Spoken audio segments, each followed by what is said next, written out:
if you should get over something that you only went through and they don't know what it was like, right? It's boundaries, right?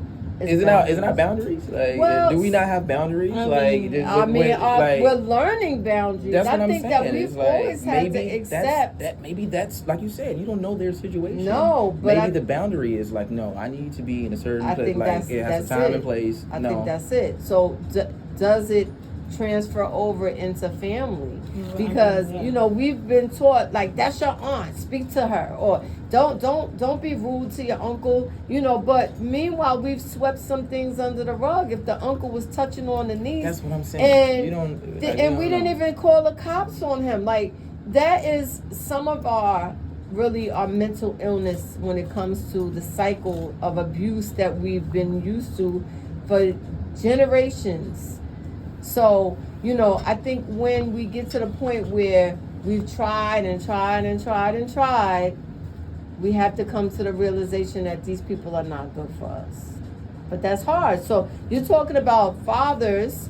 I want to segue. I always going somewhere. I'm always going. So you're saying fathers that, aren't able to see their children. The problem as a baby mama is sometimes what he might be doing out in the street. And he might be thinking you just bitter because you're not with him and you don't want him with the girl and all of that. When really you don't know where he's going with your child. You don't want my opinion on that. I want your opinion on it. I'm here to get your opinion on it. Because in actuality, if he's on the birth certificate, it's none of your business. Okay, you're saying it's none of your business. How about when you was together, he was in the kitchen? It don't matter because you lay down and you made a baby with this man. Okay. If he's on a birth certificate and that's half his child. Okay. What gives you the authority to control his time with his child? It's not the authority. It's your concern for the safety. It doesn't matter. That's his child. Can I bring up It's his child. It's his child. And you had a baby with this guy. Okay. If that's the scenario, it's 50% his. You can't control his 50%. You can only manage what you do in your time. I don't know that it's control as much as it's protection. That's what okay, but you protection. So you're gonna protect him from his time, his parenting time. What do you mean? How does that make sense? Yes, you're looking. I get. It doesn't make sense. That's why I said you don't want my opinion. I definitely want your opinion. We both have valid opinions. Your point of view is, of course, what we hear majority. Mm-hmm. But what about when the father is not really well, and when he's with the children? He's poisoning their minds. That's what we're saying. You got to be what about when you have a father? But what if unicorns exist and we can play the what if game with any scenario? But it doesn't. The issue is if two people. It takes two people. It takes two people.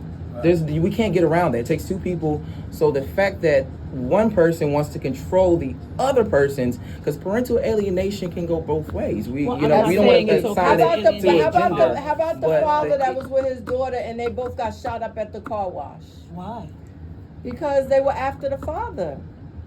See, the lifestyle, you gotta listen. You gotta understand that if you want to be a father, and I'm not even going against you. See, I want you to open up your mind somewhat and understand that a mother is going to protect her kids. And if she knows what that man is doing outside is dangerous. Okay, so I understand that scenario. If he would come to the realization and say, okay, you know what?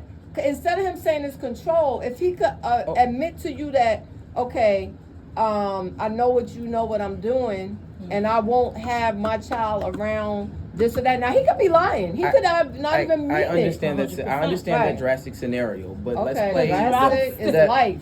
Okay, but there's scenarios in that same capacity where the woman is not right and the woman is on drugs.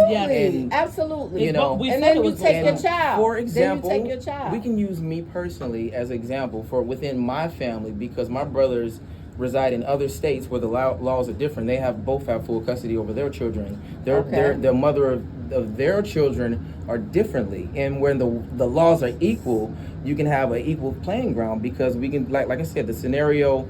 You know, not even excluding me and my family, but like the scenario can be that drastic to where it's unsafe and the mother is like, what I'm saying is it needs to be 50-50. One parent shouldn't have more No, leverage but over if a the woman is child on than the drugs, other. should the father take the child from the mother? Absolutely. That's what I'm saying. I I mean, feel like I we as a society always go to the man being the bad guy. No. No, I'm it's giving you a both. scenario. It's I'm giving you a both. scenario. Well, we It's can both. go to statistics and the way the family court system operates, because I'm actually out here doing this work. If you really want to talk about it, especially if we're talking about it as it pertains to New Jersey and New York, they predominantly side with the mother regardless of the case of the scenario. Parental alienation is a real thing, and I don't want to attribute on any capacity. If we're playing the scenario, we can keep it gender neutral. The thing is, it doesn't. One parent, obviously, there's fathers out there that want to protect their children from the mothers. Absolutely, and that's happening. That's what I'm and saying. So, like, let's just keep it all the way should. gender neutral. As they because should, but really, see, you're not saying you know, they should on the other end.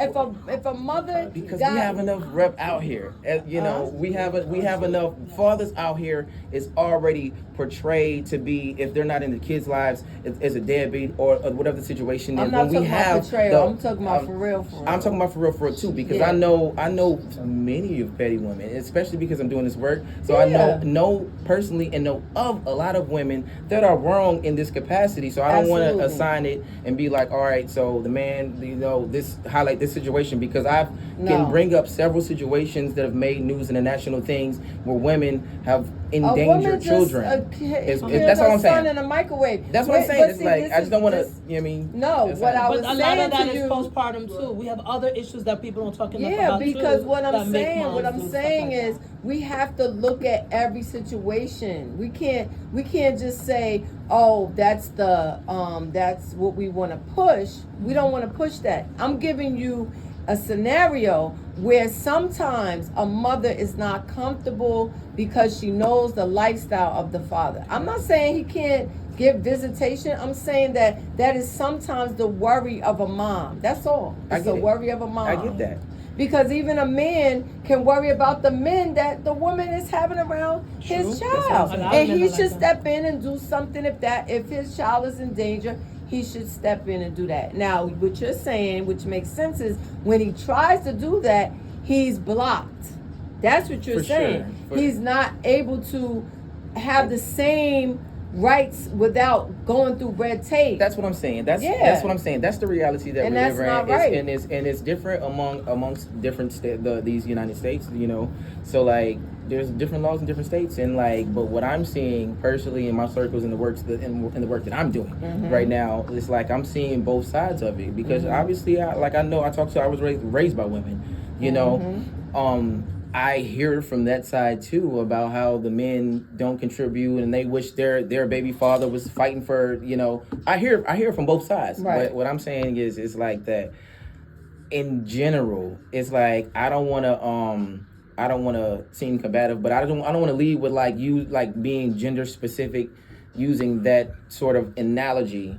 But I respect both genders, you know, all women. I love women.